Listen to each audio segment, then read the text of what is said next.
తిరుమలలో మొదటి నైవేద్యం ఎవరికో తెలుసా? కలియుగ ప్రత్యక్ష దైవం, అఖిలాండకోటి బ్రహ్మాండ నాయకుడు శ్రీ వెంకటేశ్వర స్వామి భక్తుల రక్షణ కోసం తిరుమల పుణ్యక్షేత్రంలో వెలసి ఉన్నారు. ప్రతి సంవత్సరం తిరుమల బ్రహ్మోత్సవాలు ఘనంగా నిర్వహించబడతాయి. భక్తులు ప్రపంచవ్యాప్తంగా తరలివస్తారు. అయితే ఈ పవిత్ర క్షేత్రంలోనే ఉన్న వరాహస్వామి ఆలయానికి ప్రత్యేకమైన స్థానం ఉంది. మరియు అతని గురించి కొన్ని ఆసక్తికర విషయాలు తెలుసుకోవడం మరింత పుణ్యప్రదమవుతుంది. తిరుమల పుణ్యక్షేత్రం ఒకప్పుడు ఆదివరాహ క్షేత్రం అని పిలువబడేది. హిరణ్యాక్షుని సంహరించడానికి శ్రీ మహావిష్ణువు వరాహావతారం తీసుకున్న సంగతి పురాణాల్లో విరాజిల్లుతోంది. అప్పటి నుండి తిరుమల వరాహస్వామి ఆధ్వర్యంలో ఒక పవిత్ర క్షేత్రంగా నిలిచింది. ఈ కారణంగా తిరుమలలో నైవేద్యానికి కూడా ఒక నిర్దిష్ట సంప్రదాయం పాటించబడుతుంది.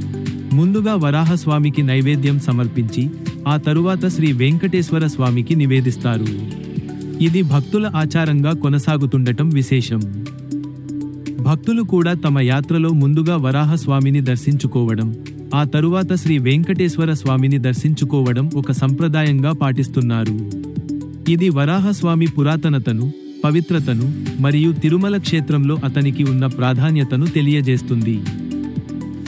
మీకు ఈ కథ ఆసక్తికరంగా అనిపిస్తే మరిన్ని పౌరాణిక విశేషాల కోసం మా యూట్యూబ్ ఛానల్ను సబ్స్క్రైబ్ చేయండి.